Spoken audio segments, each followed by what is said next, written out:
Est-ce que le monde est devenu plus violent ces derniers temps? C'est comme une sorte de fièvre, une agitation qui touche toutes les personnes, même dans les hautes sphères. Aux infos, on n'entend plus parler que des provocations entre hauts dirigeants en faisant miroiter la menace d'une troisième guerre mondiale. On dirait qu'il y a davantage d'émeutes, de grèves et de rassemblements. Et durant ces événements, il y a aussi plus de casseurs et de blessés, voire même de morts. Dans les écoles, on parle d'élèves agressant des professeurs et d'enfants martyrisant d'autres plus faibles. Sur les réseaux sociaux, les déferlements de haine ont pris le dessus face aux propos constructifs. Je ne parle pas que des insultes, mais aussi des moqueries et des sarcasmes. Et tout ça, ça n'existait pas avant. Ou moins. Enfin, il me semble. Mais moi, je ne me suis jamais battue de ma vie. Et en l'espace de 2 semaines, j'ai été agressée par Nastasia, j'ai cassé la pommette d'un homme et une ex-amie a pris une gifle parce qu'on me défendait. Je me demande si le monde est devenu plus méchant, plus violent ou juste plus affirmé.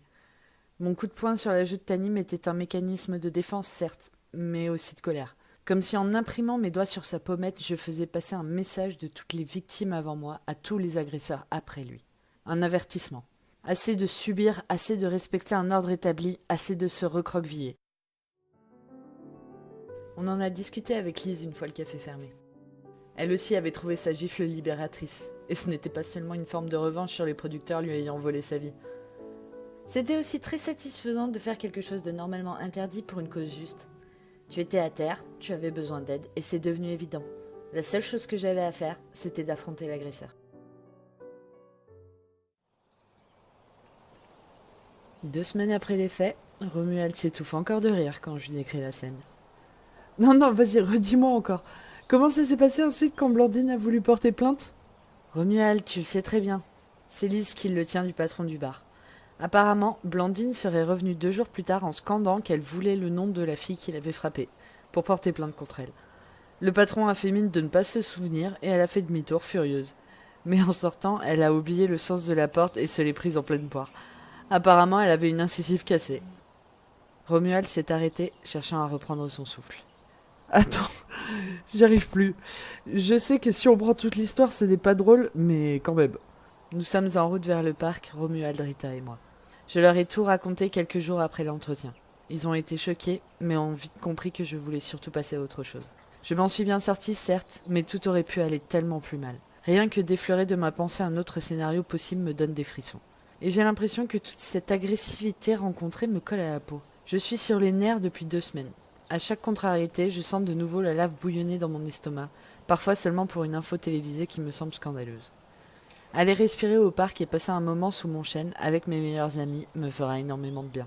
Le temps est radieux et j'exulte en dévorant des yeux les couleurs de l'automne sur les arbres. Je capture chaque nouvelle teinte avec mon appareil photo. Romuald et Rita me suivent, semblables à des parents bienveillants qui sourient de l'enthousiasme de leur enfant. J'ai enfin l'impression de respirer à nouveau.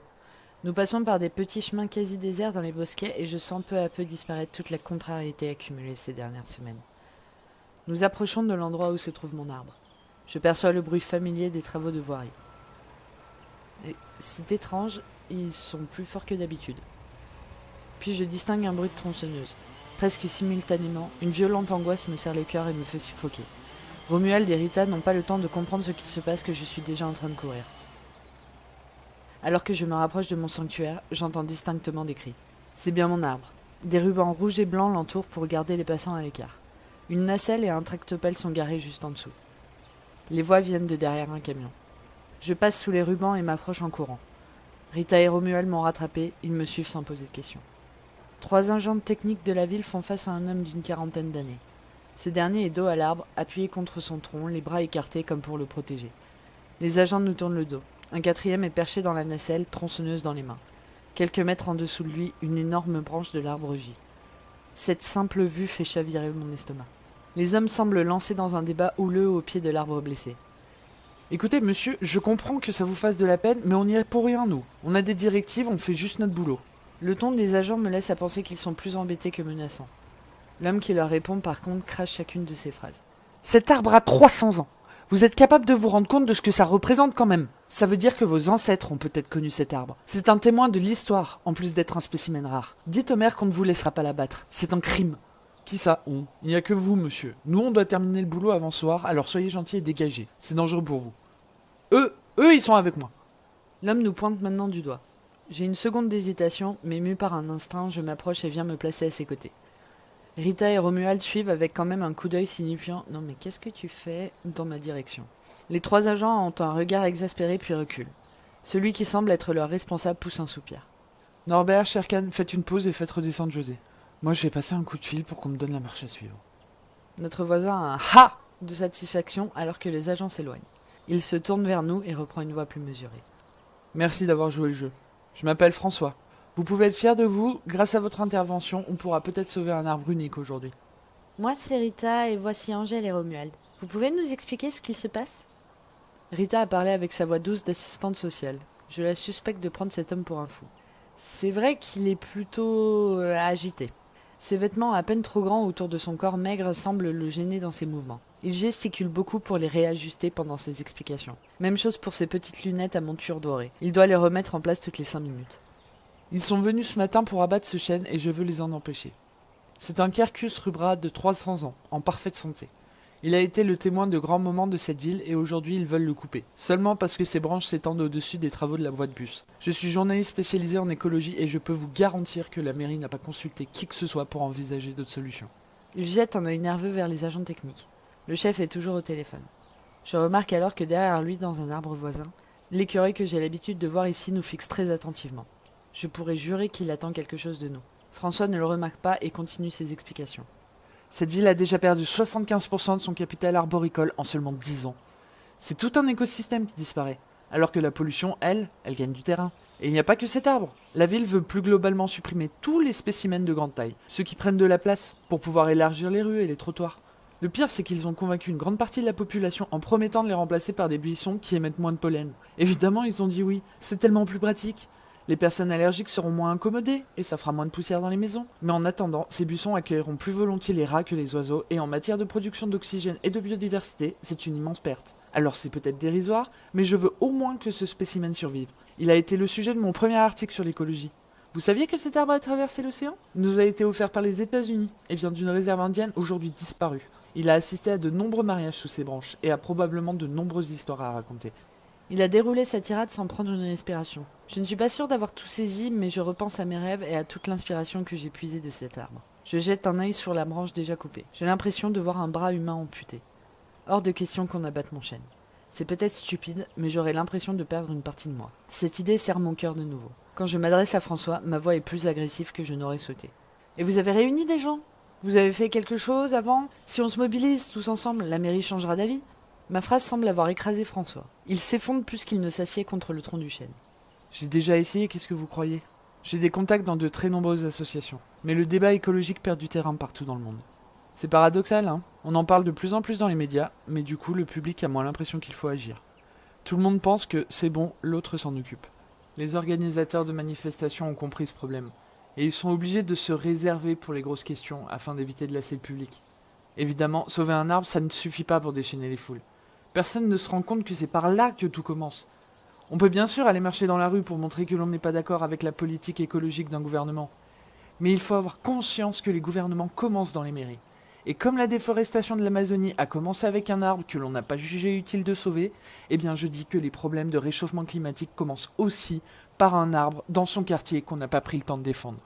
Il prend sa tête entre ses mains. Est-ce qu'il est en train de craquer, de pleurer ? Ces paroles me mettent mal à l'aise alors qu'un début de culpabilité se ferait un chemin dans mon esprit. François relève la tête et continue. Mais prendre conscience du pouvoir de ces petites actions quotidiennes, c'est écrasant de responsabilité. Après le refus des associations, j'ai tenté de créer moi-même un rassemblement. Vous savez ce qu'on m'a dit ? Qu'il y avait déjà une grosse manifestation samedi. Comme si c'était une excuse. Mais c'est bien plus confortable de penser que l'on a manifesté une grosse fois pour toutes et que c'est bon, on a fait sa part. François nous dévisage. Je me sens jaugé. Je suis heureux que vous soyez intervenu. Ça montre un peu de force de caractère. J'ai l'impression de voir de moins en moins de gens dotés de volonté et les politiques en place ont bien sûr compris comment la majorité des gens fonctionnaient.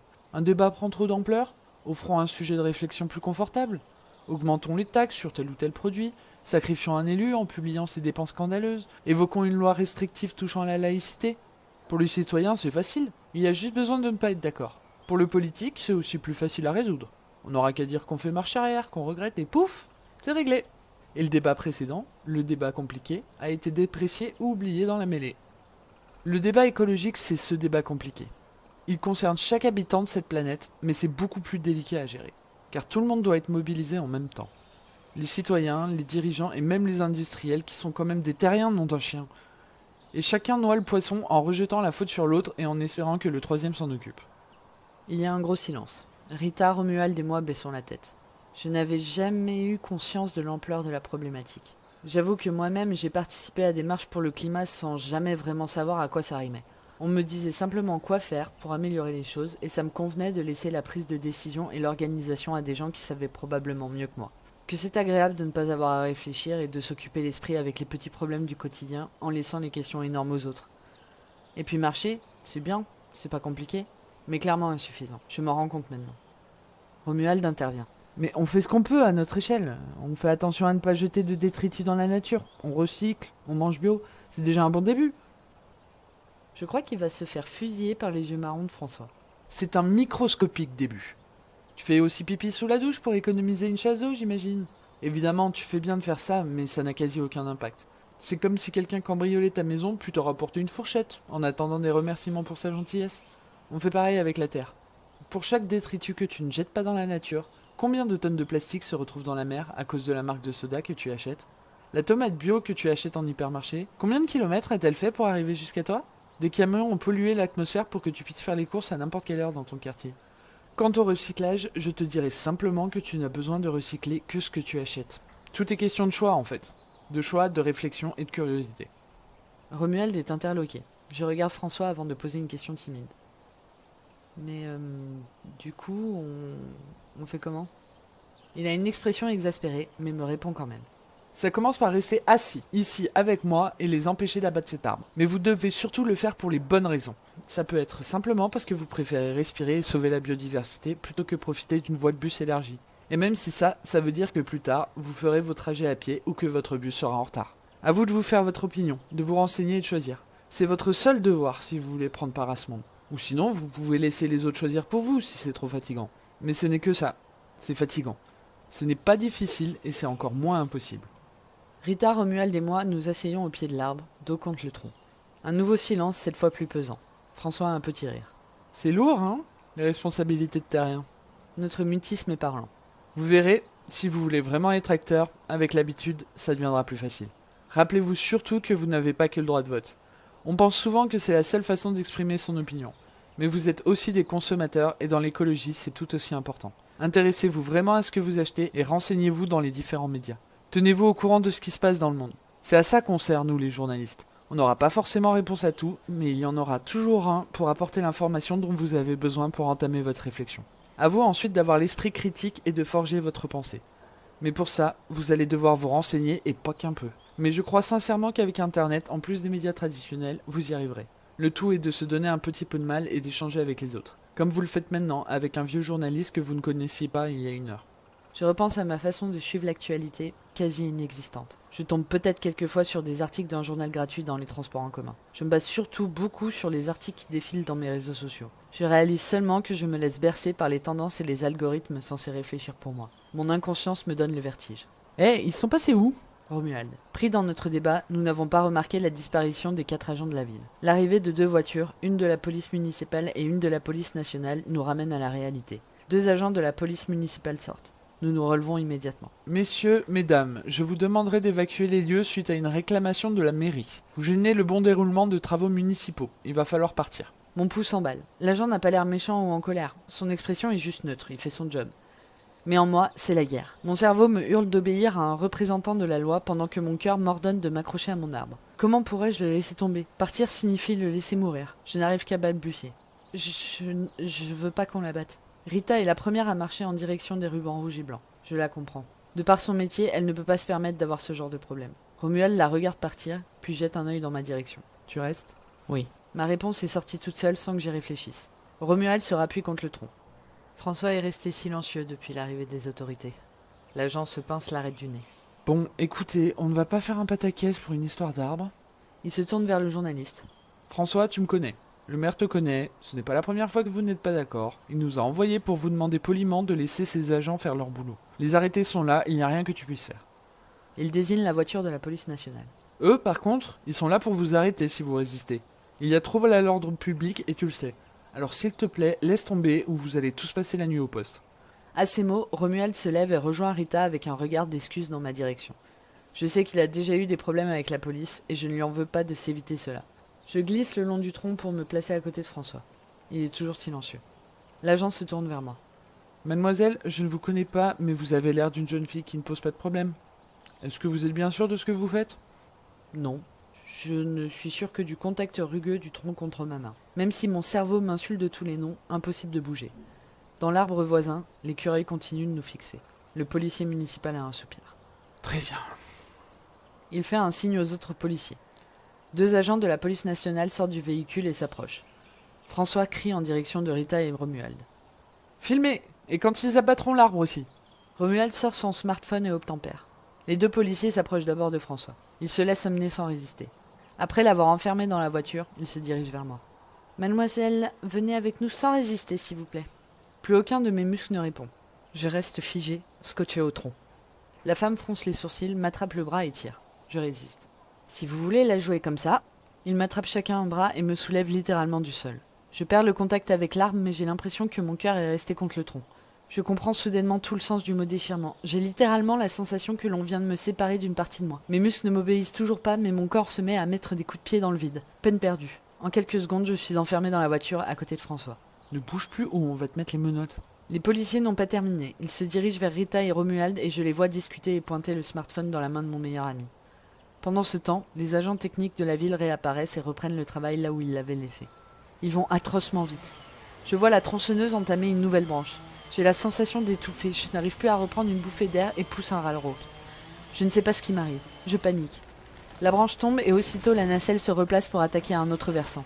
Alors que j'entends un nouveau cri strident de la tronçonneuse, mes jambes se mettent à frapper frénétiquement le siège devant moi. J'entends à peine la voix de François. Eh mais calme-toi, respire, ça va aller?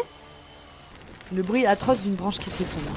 Mes poumons sont en feu, comme si l'air autour de moi était acide. Je n'explique plus rien, je suis une furie. Mon arbre est presque nu sans ses branches maîtresses et j'ai l'impression qu'il tremble de froid. Moi, c'est de douleur. La nacelle se range et le tractopelle approche de mon chêne. Je vois les dents entamer la terre et les racines. Je sens des coups de poignard dans mes pieds puis remonter dans mes jambes. Des dizaines de lames qui s'enfoncent simultanément à chaque respiration. Elles atteignent mon bassin. Je crois que j'ai hurlé. Mes mains frappent frénétiquement contre la vitre. L'un des 2 policiers nationaux s'approche de la voiture. La portière s'ouvre. Vous arrêtez maintenant, sinon on va vous passer les... Je me jette hors de la voiture. Je ne contrôle plus rien. J'atterris dans les feuilles et me relève instantanément. Je cours. Il y a maintenant un trou béant tout autour de mon chêne. Le tractopelle approche une dernière fois. La pelle se pose contre le tronc. J'entends le moteur vrombir. Je vois un éclair roux. L'écureuil. Un bref instant, je vois avec ses yeux. Je sens son désespoir. Puis un impact lourd contre mon corps. J'ai été plaqué au sol. Je relève la tête pour voir mon chêne. Mon arbre, penché lentement, très lentement, trouve un instant d'équilibre puis chuter, de plus en plus vite. J'ai la vision indécente de ses racines à l'air libre. Puis le fracas atroce de milliers de branches et de feuilles qui percutent le sol. Mon cœur s'arrête. Je m'évanouis.